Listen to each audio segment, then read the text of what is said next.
I just enjoy hard work.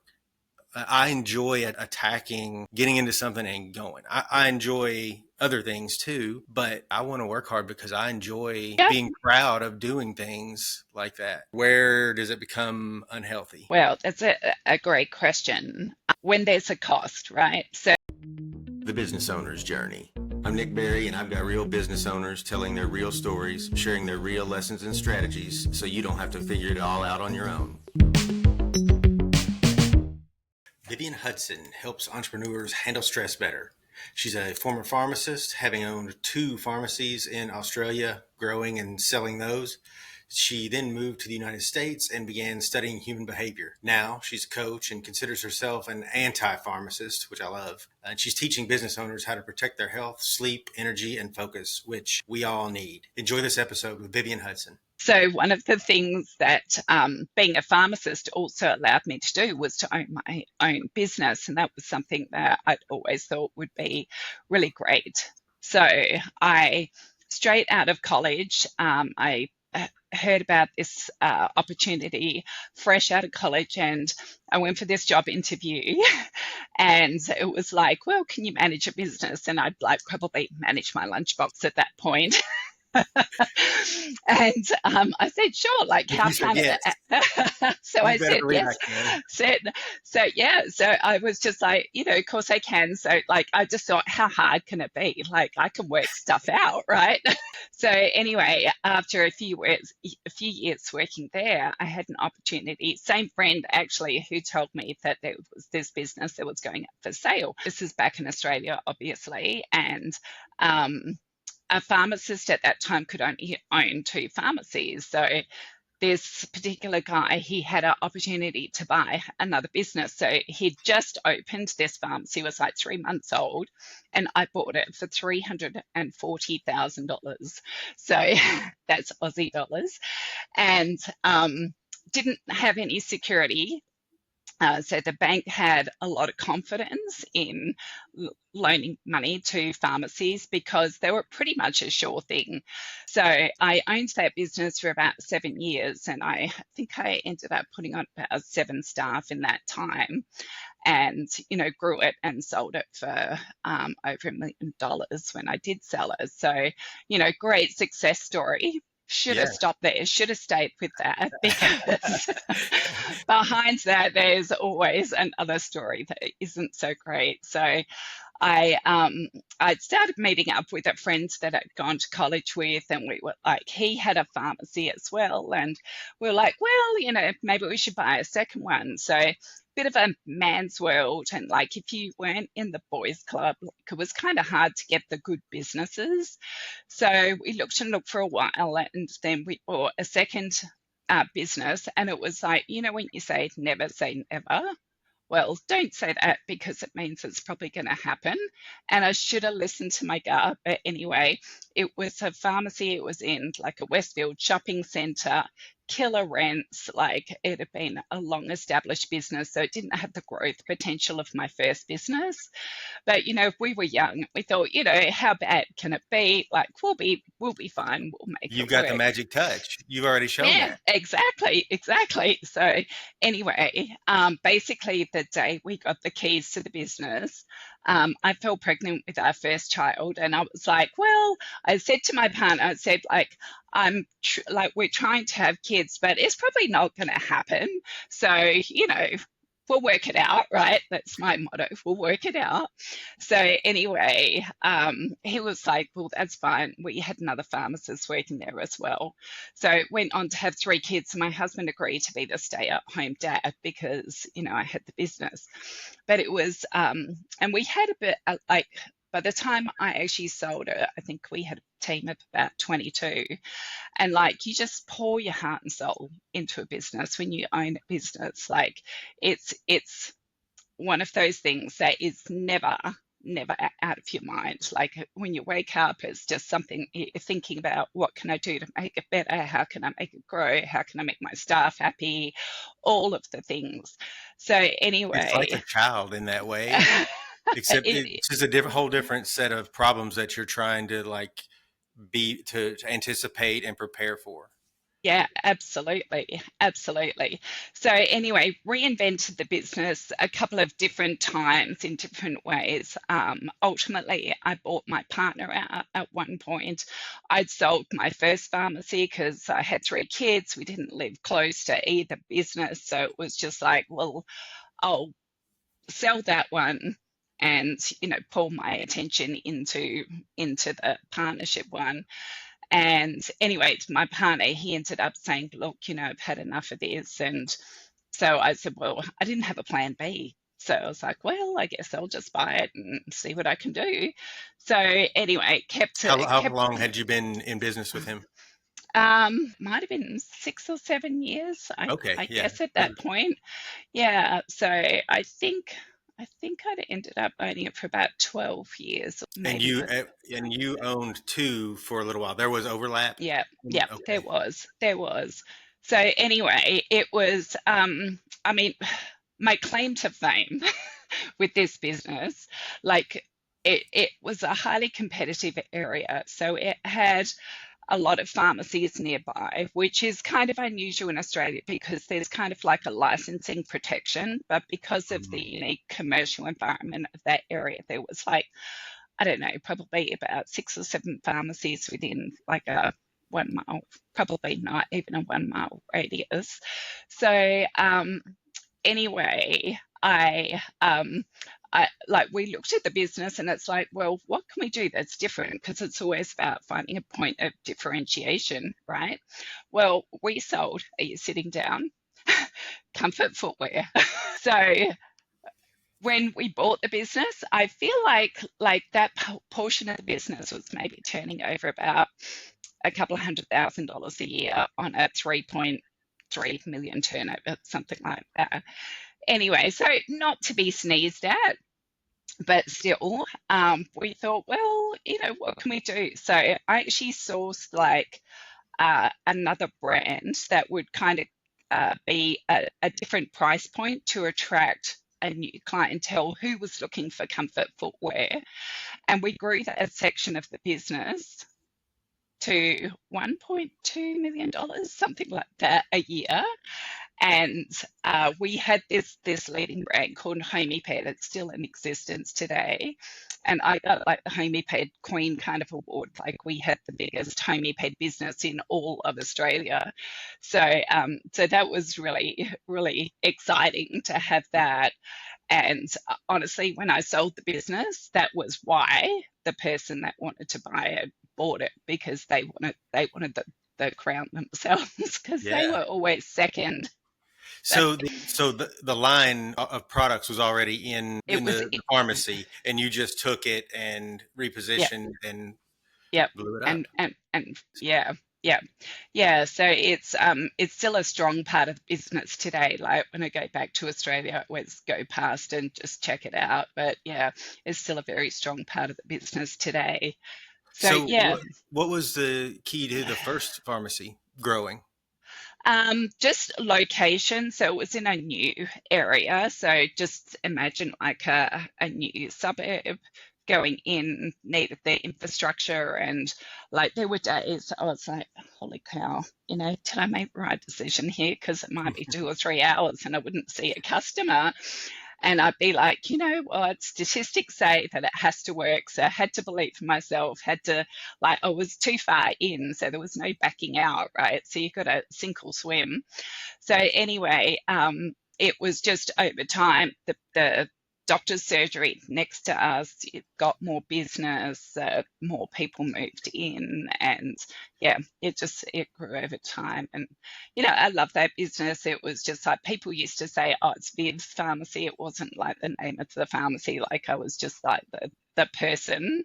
So it Hmm. was kind of nice. We'll go see Viv. And pharmacy in Australia is like a lot more human, let's call it, than pharmacy here in the US. So, like, you got a scrape or a rash on your hand, you can go to your pharmacist and say, "Hey, I've got this thing going on. What do you recommend?" And the pharmacist will talk to you and make a recommendation. So, yeah. So, anyway, That's what drew you to it.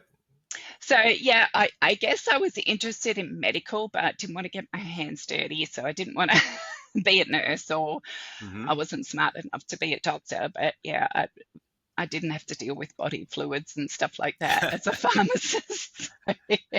I mean, But anyway, as over time, so I think when I bought the second business, it was like that's what really got me interested in human behavior and human motivation.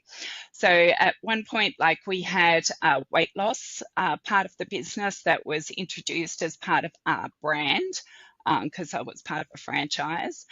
And like you see people that were overweight and they desperately wanted to lose weight. So there was that piece, and it'd be like we'd give them the tools to be able to be successful. They might have some success and then they'd fall off the wagon. But equally so, I was like, well, what is it that differentiates the people that want to come to work and like put their whole heart and soul into their job? And that was one of the driving successes of our shoe business was the lady that ran it. Like she would like you come in for a pair of shoes, and she'd pull out a couple of other pairs as well and say, if you like these, you might like these as well. So people would end up buying two pairs of shoes instead of one. So, like what drove her compared to somebody who's like, oh, yeah, sorry, I'm late again, or calling mhm. in sick, or just like standing around looking at their nails and stuff while there's things to do. So I got super interested in leadership, human behavior, human motivation for all of those previous reasons. And I married an American. So back in Australia, I had our kids been together for 100 years now at this point. And anyway, I was like, we'd always talked about coming to the US to live for a period of time, however long that is. I'm not sure yet, but we're 11 years in at this point. And I thought, well, I'm probably not going to be a pharmacist forever. So what do I want to be when I grow up? So I trained and became a life coach. So I thought I was, because I was so interested in human behavior, and I didn't want to be a psychologist because I didn't think I could deal with all that trauma and dealing with that. But what I love about coaching is it's very future focused. So it helps to compel you forward and helping to inspire people and uh, help them to put a lid on its limiting beliefs and really help them to understand, look, guess what, you are in the driver's seat of your own life, so whatever happens, it's your choice how you respond to it. And anyway, so that was kind of part of my journey, was then when we were thinking about like, well, at some point when we're going to the US, what am I going to do? So that's kind of why I went down that coaching path there.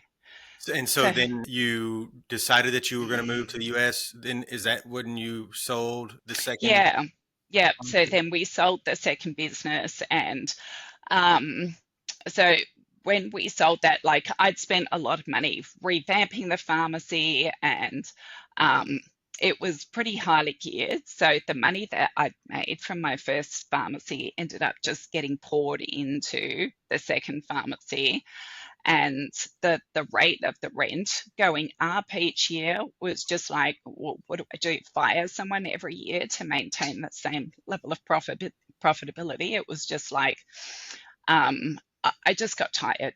I just got Mhm. tired of that. So anyway, my husband sat up one day and said he wanted to study some course that was only available here in the US. So said, right, that's it. Let's just sell everything. That was like the domino that made the rest fall. So Mhm. we sold the business, we sold our house, and when we put our house on the market, we got an offer, and we thought, okay, we're going to end up with a nice nest egg to start our life here in the US. And anyway, that offer fell through. The housing market was starting to collapse, and in the meantime, my husband come over here with the kids because I was just going to finish selling the house and come over. So anyway, it ended up being quite fractured, and we ended up having a separated family for 12 months. So she came back to the US, got the kids, went back to Australia because there was just all these little things that were happening, and I was just like, you know what, I feel like it's the universe telling me it's not my time yet. So I was probably the worst mother of my life, like super stressed. Like obviously didn't have my husband with me. I said like, honey, you just go finish your course, because like it's just like, what are we going to do? Put everything on hold. So like I'm always about keeping the ball in motion. Hmm. So anyway, we finally came to the US like 12 months pretty much after he had left, and my confidence, I think, had taken a major hit at that time as well, just because, you know, you as an entrepreneur, like you have these dreams, you have these aspirations, you imagine what your life's going to be like, and then when it's not, it's like it's a real gut punch. Hmm. And You need a it win. At some point, you can only take so many losses in a I'm row. ready You for need a a win. goal. Right, right. So anyway, when we came to the US, then I'm thinking, well, I didn't have the network, and like, I mean, this is 11 years ago, so there was the internet, but it's not in the same shape and form it is now, right? Like the social networks, the connections, like how you and I met, like just wasn't the same level of momentum as what we have now. So, and because my confidence had taken such a hit as well, I was just like, well, who's going to employ like a self-employed ex-pharmacist? Because I would have had to study to be a pharmacist here, like, you know, to spruce up my credentials. And I didn't want to get locked up in the back corner of a CVS pharmacy, head down talking to insurance companies all day, selling drugs for like, don't even get me started on the cost of drugs here. So I couldn't look somebody in the eye and say that's going to be $552 when I know it's like $40 in Australia. Like I just couldn't do it. So anyway, I went and started doing some medical sales, road repping, and all the rest of it. Anyway, it's always about connections, right? Like your opportunities always come from people that you're connected with. And I think that that's something that has just happened actually for my kids as well. They've just got two amazing job opportunities, and it's just come from like, just if people know that you're looking for a job, right, or that you might be a good fit, then opportunities are going to come to you. So you got to put it out there. Like you can't be the world's best kept secret. So, Hmm. so anyway, I didn't have a network, so I'm great at telling other people that, but maybe not myself. But Oh, it's anyway, always so easier to tell someone else. yeah, That's what we're doing here. yeah, exactly, exactly. So anyway, I did road repping for the first 12 months selling medical equipment, which I loved because I got to drive around, see all the beautiful trees in South Carolina, go to all these quaint little small towns, and it was I listened to podcasts and stuff as I was driving around and all that, and you know, it was really, and I was learning. I think that was the other thing I was learning, and one of the pieces of equipment that I worked with was autonomic nervous system testing equipment. So I'm kind of always waiting for my life to come full circle. And I feel like it's almost there, because what we talk about with stress, because this is the path that I've gone down now, is really helping people to understand stress. And when I worked in pharmacy, I would see all these people, like people in their 40s. Like, I think 40 is pretty young, especially now I'm in my 50s. So 40 is pretty young. And seeing them sentenced to these drugs for the rest of their life. And it's just like you're too young. And what the CDC came out with, I think, I don't know if it was last year or so, but they said like 75% of health conditions are associated with lifestyle and 90% are attributed to stress. So I've been on this like journey on just helping people to understand stress, how to manage stress, and like especially through the, let's call it, my own personal trauma related to all the transition that I had in my life, how to navigate that and still come up smiling, Hmm. you know, is something like that you have to, like, you can't look at everything that happens to you and go, oh my god, poor me. You have to get up and be able to fight another day. So yeah, so this ANS equipment really speaks to how our body manages stress, and it's really insight into, it's like a crystal ball into our overall well-being.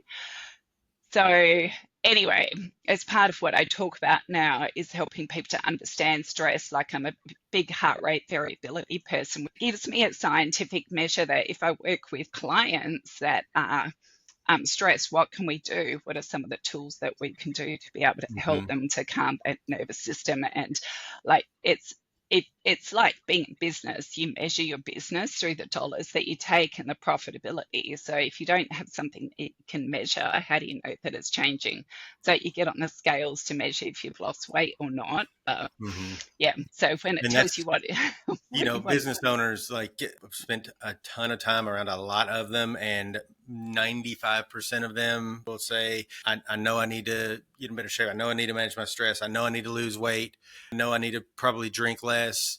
And they'll worry some about the scale, but then they don't know how to make a change. And you know, in that same conversation, they'll probably tell you like, I'm probably not going to work out, but that's their understanding, right? That's their view of the whole, what the approach would be like. And so, but those are the conversations that you're having and trying to change, right? You, Right. So, I mean, so much like we believe, like we are the sum of the stories that we tell ourselves. So, what's the story that you're telling yourself? I have a program, we have like three pillars to it. And the first pillar is clarity. So, what is it that you want? But what I've learned is that when you have clarity, like it might be like, well, I think I want to be like, I think I want to have like $1 million turnover business, or I think I want to have like a nice house that's on the lake or whatever it might be. But do you really believe it? And this is the thing. I think this is the mismatch with a lot of the vision boarding and all that stuff that's going on, is you can put out all that stuff up and sure, it's great. But if you don't have conviction, and that's the second pillar of my model is conviction, then it's hard to believe.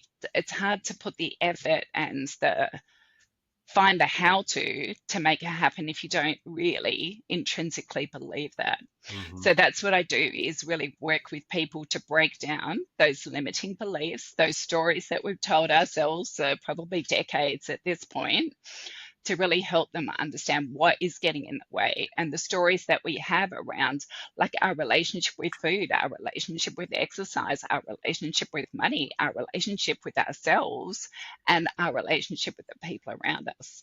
So that's, I mean, they're the conversations. Like when I get to a client's heart, like I can tell, right?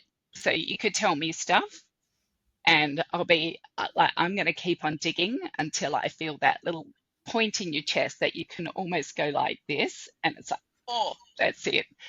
And when you get that, that's when you can make those shifts happen. And that's what, like, that's giving me goosebumps now just talking Yeah. about that because Yeah.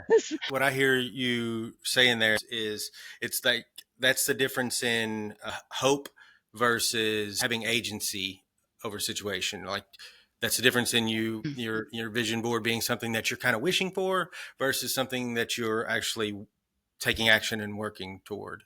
yeah. And they're So then pretty different. yeah, and then my final pillar is consistency. So once you get that, well, what are the habits? So what are the habits that we need to create? So the habits are the small, consistent actions that you take every day, right? So I've heard multiple times, like you listen to multiple podcasts or people, we are the sum of what we thought and said yesterday. And it's like over 90% of what we do is basically what we did yesterday. So it's when we make the changes to those little things that we did yesterday that now we do today that we can make change happen. And I'm a big proponent, like I'm going to confess, like I just started jogging. I just started running.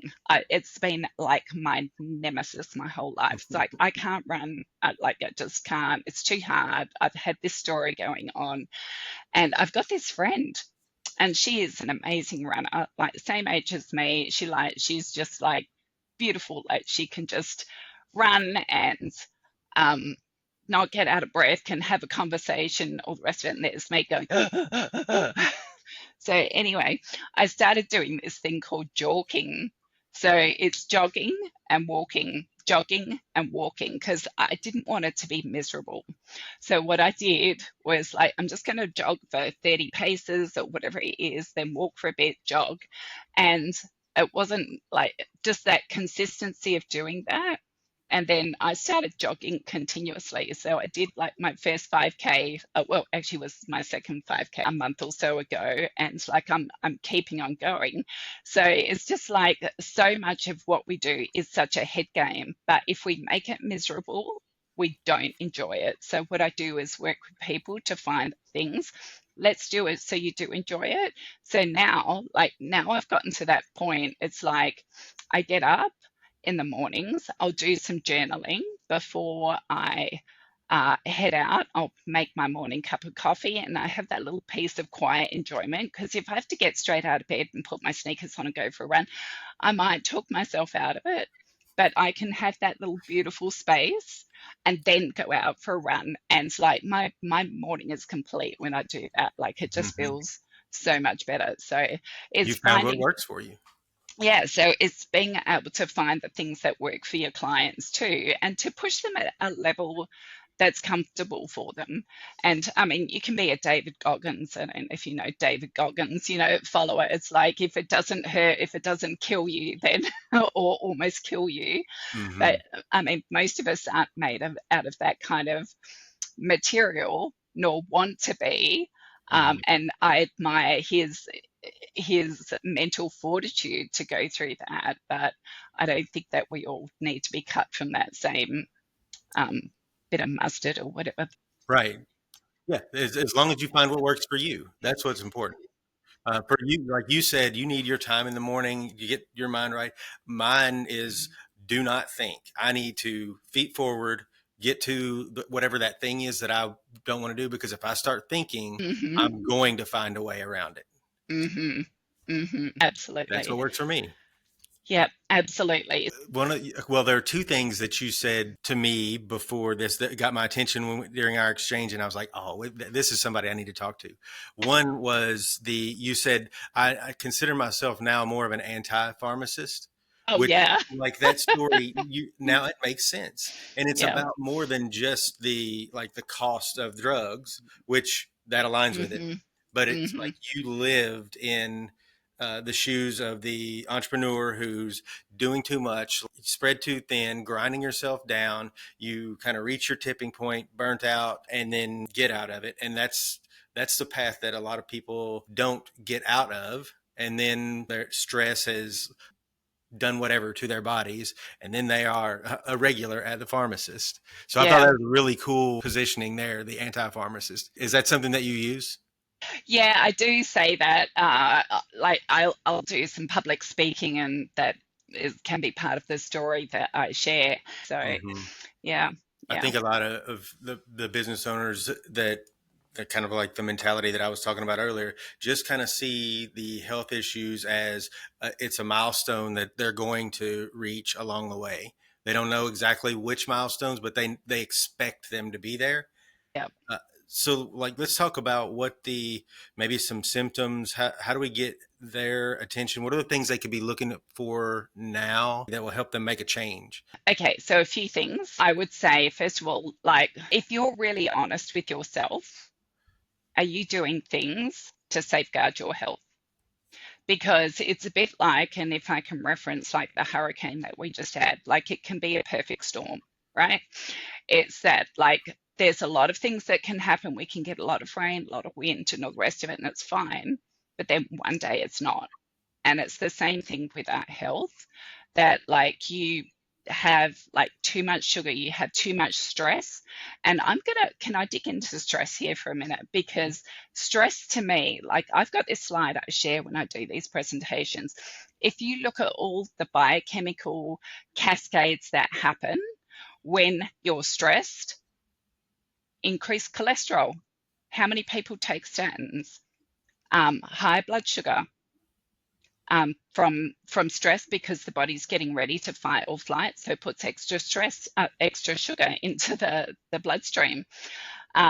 people have like indigestion, like excess acid into the stomach. I had indigestion when I had my pharmacy. As soon as I sold my pharmacy, it went away. So, what are some of those biochemical markers that might be happening? Is your cholesterol going up? Um, are you getting some of those blood tests coming back that are not quite normal? A good test is just like feel your shoulders. So, Nick, give yourself a little Oh, massage, Does it feel like cement back there or oh. is it pliable? If you drop your shoulders down, like, are they up here or are they down here? Could you see how bad mine was before you said that? So, so a little tip for listeners, like a little thing that you can do in the moment. So I'll just get a little bit sciencey with this, but when we breathe in, it activates our sympathetic nervous system, right? So that's our fight or flight. When we breathe out, it activates our parasympathetic nervous system, which is our rest and digest.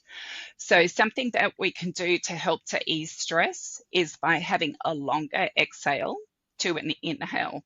So breathe in for 4 seconds, for example, but then you can just breathe out like you're breathing out through a straw. So just going, which will create a naturally longer exhale. So if you're busy and you don't want to do all the counting and stuff, you can just, I find myself doing it too. Like I'll just start going when I start to feel like, okay, I've got a lot of stuff going on in my head right now, and I just need to calm it. So I think what listeners also need to think about is just being more in the moment and noticing what's going on in my body, because I think for too long we've used our body as a mode of transportation for our head, and we've not really recognized it for the full functionality that it has. And I called my business brain, body, and business because we forget about like the wiring runs two ways. So if you look at the work from Amy Cuddy from 2013, I think she talked about like the power pose, how we can use the power pose and that expansive gesture. So our body doesn't know the difference, or our brain doesn't know the difference, right? So if you just power pose, like it's going to increase those assertive chemicals that will help you to feel naturally more confident. So we can do little biohacks that help us in the moment, even though like our brain might feel overwhelmed, such as the breathing, to help us to feel calmer or to give us more confidence, or just the act of dropping your shoulders down Yeah. is going to create a different response than if you walk around like that. Hmm. So, yeah. I mean, just the learning to become more aware. So I know I've for sure been guilty of this, but whenever would talk about being stressed, usually we would default to think, well, I'm stressed when I can't sleep at night and I'm thinking about this problem at work or whatever in the business. And Mhm, that's true, but mhm. that's not the only time that we're experiencing stress. And I think like what you're talking about are the things that go on all day long. And we just have to recognize them to become aware. Then there are simple things that we can do. It's not hard to take a breath. No, and that's what I say. Like often when people are going through some difficult things, you can always take that next breath. You can always take that next step. So I go one breath, one step, one day at a time. Because sometimes like when we're feeling overwhelmed, particularly like as entrepreneurs, like I heard yesterday, let me see if I was listening to a podcast, and it was like fear is thinking that you have some control over a future from an experience you've never had. It was something like that. Hmm. And I always like the false expectations appearing real. And we do become such a subset of those stories. And that's what I said before, talking about stories that we tell ourselves. So when we have a concern or a worry in our business, and I know as an entrepreneur, it's feast or famine, right? It's like a roller coaster. It's like when things are good, they're great. And then it's tax time, you got to send all your money to the tax department, or business has a lull or something like that. And it's like, holy cow, what am I going to eat next week? So, so it can be kind of crazy and it's very stressful. So if you don't learn to self-regulate, like you can let those thoughts get out of control. And once you start down that vortex, that hole can get very, very deep. So what I love to do is just to help people work at it. And I mean, I've had to work on it myself and still do, because we can have those negative stories and they never go away. You just have to be able to catch them. And the sooner you can catch them, the sooner you can turn them around. So, for example, like I sleep like a baby nearly all the time, nearly all the time. I still do have the occasional, wake up at 3 in the morning, the scaries kind of thing. But a great thing to do, one, learn stillness. Like if you can learn to quiet your breath, quiet your mind, which when you wake up at 3 in the morning, it's not quiet. It's pretty noisy up there. Have a notepad next to your bed. Turn the light on for a minute, dump out all the stuff that's going on. It's like, well, and then set aside some worry time. So 4 o'clock tomorrow afternoon, I'm going to worry about all this stuff, right? So then you can go, all right, I've scheduled some time so I can sort this problem out. And sometimes those semantics are enough to be able to trick your brain. Okay, it's being sorted out. We've got a time scheduled for Mm-hmm. it. We've dumped out all the things that we're worried about. You can quiet yourself mind down and help it go back Yeah. to sleep. So It's no longer, it doesn't have to be an open file at the moment. yeah, yeah, yeah, yeah. So that's something uh, like when you have a problem and it loops like that, it's because the brain can't find a satisfactory solution that it likes.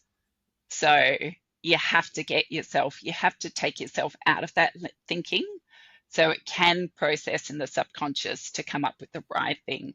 But I know like people worry about money and all sorts of things. And like when I was selling out of my pharmacy and doing all the financial gymnastics, let's call it, that came with that, I had to work out, well, what can I control? And this is, I think, something that like entrepreneurs need to do is what can you control? And work on those things first. If I need to save some money, what's a subscription I can cancel, or who could I ask for help? Just being able to ask for help even is a Mm-hmm. huge thing.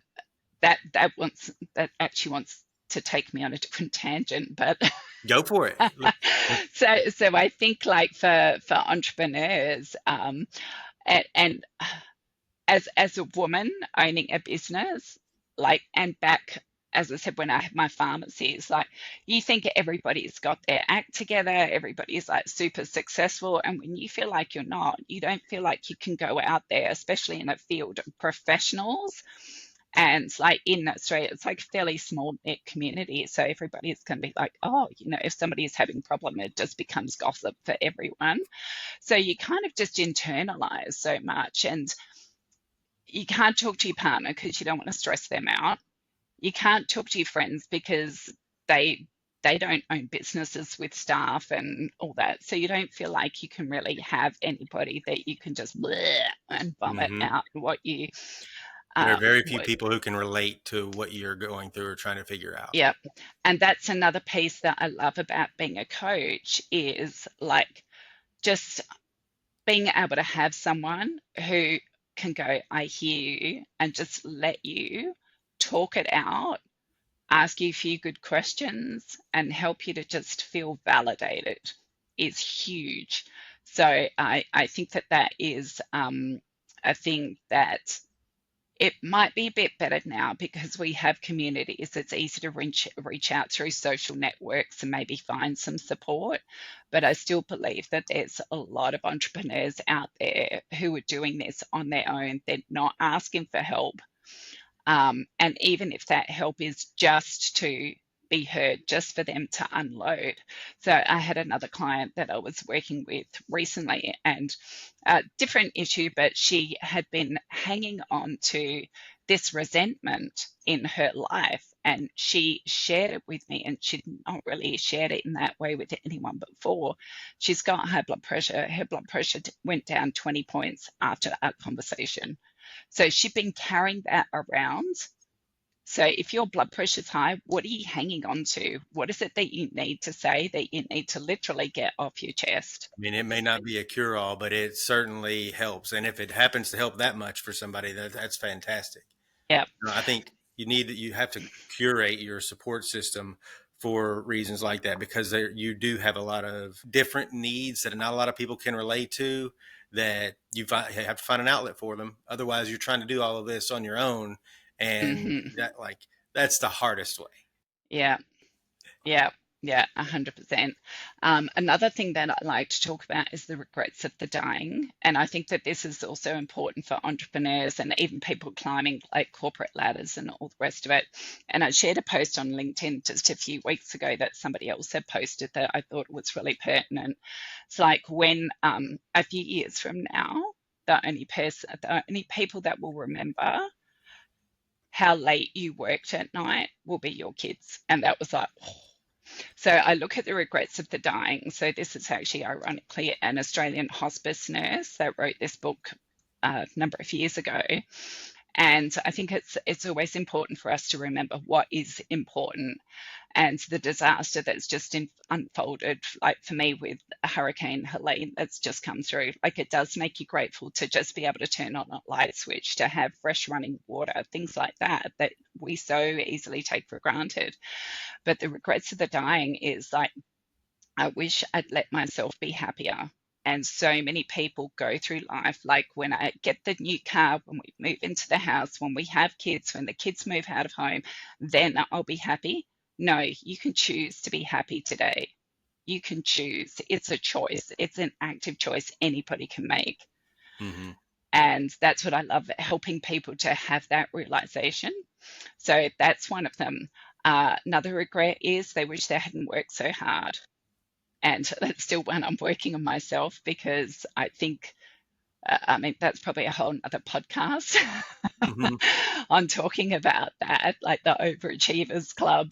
Overachiever doesn't equate to high achiever. Like we just like get some sense of self-worth from our work, that perhaps we don't feel like we get that validation from other places, or we're so hard on ourselves that we don't let ourselves off just to take a break and put your feet up and to laugh and be Hmm. around people and all that. And it can be a screen as well to, well, then people don't get too close to me, then they won't see how faulty I am on the inside. It's any number of those things.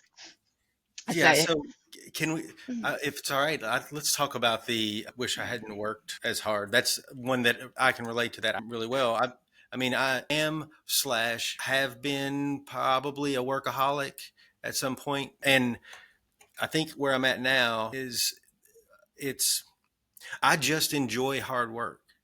I enjoy attacking, getting into something and going. I enjoy other things too, but I want to work hard because I enjoy yeah, being proud of doing things like that. yeah. But where does it become unhealthy? Well, that's a great question. Or Probably is the that even healthy? Am I Yeah, just like, is yeah, that how I'm painting the picture?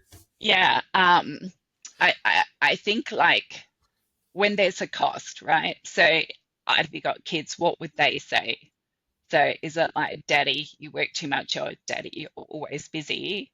That's the Okay. cost, right? Yeah. So Yeah. if, and for me, like what I had to learn, because to me there was a lot of guilt that was attached. Like when, particularly when my kids were younger, when I was at work, I felt guilty I should be at home. When I was home, I felt guilty I should be at work, right? You're never in the right place. It didn't matter where you were. So it's coming to terms with what does that look like? And it's about quality and not quantity. So for me, what I've recognized is that if I'm talking to my family, like it means we have our devices down or away, that I'm focused eye to eye. Better to have a 10-minute heart to heart conversation than an hour of like sitting there with your phone and going, oh yeah, and just being in each other's company. So it's about quality over quantity. So being very intentional about how and where you spend your time, and giving yourself the permission to be fully present in that time too. And not having that, oh my gosh, I've got to finish writing that blog post, or I've got to email that client, or there's a lead I've got to follow up, or whatever, Hmm. whatever thing that is going on. Look at like, what are the relationships that are important to you, And what is the legacy that you want to leave? So what do you want people at the end of your life to say about you? Do you want them to say, oh, Nick stayed up till 11 o'clock every night working tirelessly on his podcast, and he made a massive difference to thousands and thousands of people around the globe because of that? Um, or what does that look like? So being able to know what is worth that. So Hmm.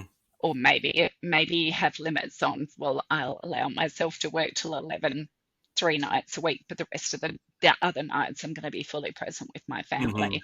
And also communicating those expectations clearly with your family and asking them what is it that they expect or want. So sometimes we have a lot of unspoken expectations, and Sometimes. that's where some of those challenges come in. And yeah, I mean, there's so much great information out on a lot of this stuff, but I think you've got to work out the balance that you feel comfortable with. And I think we can get so much self-worth from our work, from our business. It helps to validate us. So what is it in your relationships that you could get from that also that would equally nourish you? Because I think Hmm. sometimes we get caught in the trappings of success, like you've got to make a million. Once you make one, you've got to make two. It's like that. How much is enough, right? How much is Hmm. enough? So where do you Yeah. stop and where do you safeguard that? And being able to be clear and explicit and say, well, how much is enough? Something that hit me while you were talking about that, because you said you have to assess the quality of the relationships, what relationships are meaningful to you. And well, you talked mostly about like immediate family, like my wife and my daughter, but I don't think what you're saying, and you don't mean it exclusively to them either, right? Like, Well, no, 'cause I because don't I short my time with them. What I'll do without is like I would rather work on something I'm excited about than go play golf with some other people on the weekend, right? Like that's a much easier choice for me to make. It's not really a choice between my wife and daughter. Like they win. Yeah. So what I will say, another regret of the dying is they wish that they kept their friends near and dear to them. Hmm. Because you think about when you stop working, and I think that this is more of a thing for men, and I'll be stereotypical here, is like men will put a lot of their identity on their careers. So when they stop working, it's like, who am I? Yeah. They don't feel like they have that worth. So if you think back over the last 12 months, how many moments can you remember that was super enriching when you were working? And maybe podcasts are a little bit different because you probably have some amazing conversations. But like, how many are you going to remember? Oh, there was that blog post I was writing, and I was just super pumped compared to being on the golf course and your buddy hit his golf ball. It hit the tree and it landed back at his feet, and it was just hysterical, right? Hmm. So we can miss out on moments because we think, like, I love my work and I love what I do, but it's when you interact with people that's when you laugh, right? And is so like laughter is such a great thing. So make sure next time you're doing something, just give yourself a chuckle and have a mindful moment. Because I think about my life, particularly since the pandemic, and I've spent so much time just working at my desk, and I could go back the last 6 months, for example, and what are the things that you remember? The times when you left the house, the times when I went hiking, or I might have gone out for coffee with my daughter, or something like that. I don't remember like all the, I don't know, hundreds of hours that I spent at my desk. It's just a blur. Hmm. So life is moments. Life is made of moments. So I think finding finding those things that create the moments that Hmm. add the impact, that create the richness to your life. And as entrepreneurs, we can be super hard on ourselves. Another regret of the dying is that they wish that they'd been more true to themselves. So I think the other thing for you to ask is like, what is this path of success? Like, is it for you? And in what way is it for you? Because I think sometimes, like, if you look at parents that expect their kids to go to school and be a doctor or lawyer or whatever, and then they resent that because kids weren't in a powerful enough position to say no, or we might end up in a relationship that I've got to be the provider for the family, and therefore I have to have this career that provides for my family. And they're so stressed, they're climbing up this corporate ladder, and they're so stressed, but they've got to do it because they feel that that's what's expected of them. And instead of saying, hang on a minute, this is impacting my health, I'm just starting to feel fatigued and burnt out, like it's time to say no. Hmm. And this is one of the things that I work with, like women entrepreneurs, is helping them to say yes to themselves. Because I think the cost for women as entrepreneurs, like I said, like, I'll be the breadwinner, husband, you stay home with the kids. So we try to do it all and we try to have it all. And there's a cost to that. Like, there's a cost to that because we get on that treadmill that we feel like we can't hit the pause button, because if I hit the pause button, the bacon's going to stop coming in, the world's going to fall apart. Hmm. And I started hiking a few years ago before the pandemic, so I was on this treadmill myself. And I thought, like, I've been living here in the US and I haven't really made many friends yet, and this is like kind of sad. And because I was working from home a lot, and I thought, well, I'll dig around and find some things to do. So I found Meetup and I found a hiking group. So I went with this hiking group and we hiked up to Table Rock in South Carolina here, and like, it was mind blowing. I had this great day. I was with a bunch of women. We were doing physical exercise. Like, it was just like I was in heaven. I got home. I said, "Oh, that was so awesome. I'll probably do it once a month." Anyway, the woman that would write the meetup things, she had this gift for making every hike sound magical. So as the week progressed, I'm like, "Oh, I've got to go again next week." But what blew my mind was, it's kind of like men go out and play a game of golf. So they're gone from half the day or most of the day. It's kind of like that with hiking, because it takes you an hour to drive there. You hike for 3 or 4 hours and an hour to get home. So it's like six. But when I get home, like, my family was still alive. Like, they didn't need me to run the household. And like, it was just like, oh my god, like, I it was just this liberation for me, Hmm. because one, I came home so much happier and reset myself, even though I loved my work. And maybe you should try that golfing weekend with your buddies, because one of the things, when you walk away, when you break yourself away from the work that you do, you come back and you do better work. Hmm. Yeah. So I've known that to be true with me. Like that's what's made it easy for me to get away from working on weekends, or, I can take day or days and just be doing something else and know that like I won't fall behind. yeah, And then yeah, another thing that came to mind while you were telling that story was about whenever I hear the words like gotta or should, when I'm saying those things to myself, that's my signal. Like, wait a second, that means there's a story being told here that's yeah, may not be true, because yeah, I don't really gotta do anything. And the should is just asking for like guilt. yeah, So, yes, 100%. Should is a great one, like, because that's an expectation, and that's a lot of, like, if you notice a lot of shoulds going on in your vocabulary, whose expectations are they? Because should is related to an expectation. So are they expectations you put on yourself? Are they realistic, or are they unspoken expectations of others? Is that real? Like, how do we have that conversation? And this is something that I learned from my NLP training, was, instead of saying I've got to, I get to. And mhm, just that shift in itself is, oh, I it get to wake works. up each day, right? Yeah. I get to go to a job each day, or whatever it is that you might be doing. I get to serve different clients. I get to run a podcast. It's not like, I've got to take the kids to school. I get to take the kids to school. So Yeah. it's just like a simple shift like that just creates a whole different language. And I will say it again, we are a product of the stories that we tell ourselves. So change your stories, change your life. So Yeah.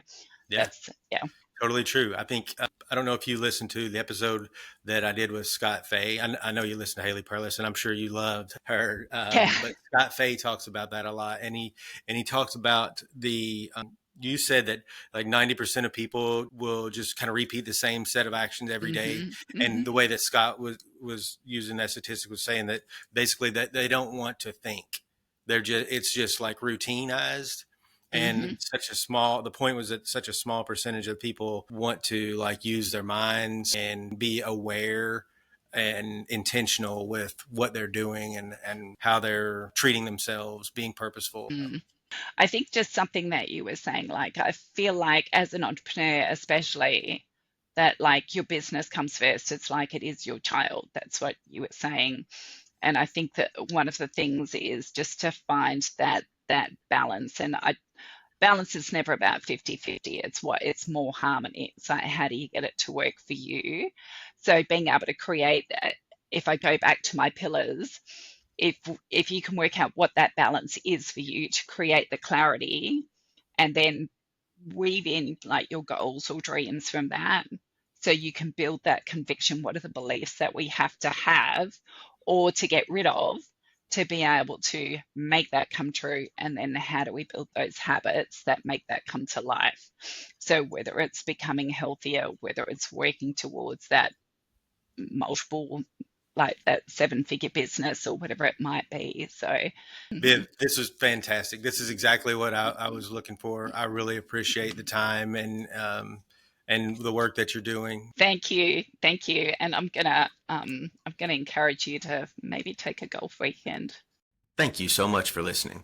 If you found the show valuable, you can say thanks and show your support simply by taking a quick second to like, share, and comment on the show. You can also find more information about each of my guests, all of the resources from the show, and myself at nickberry.info/TBOJ.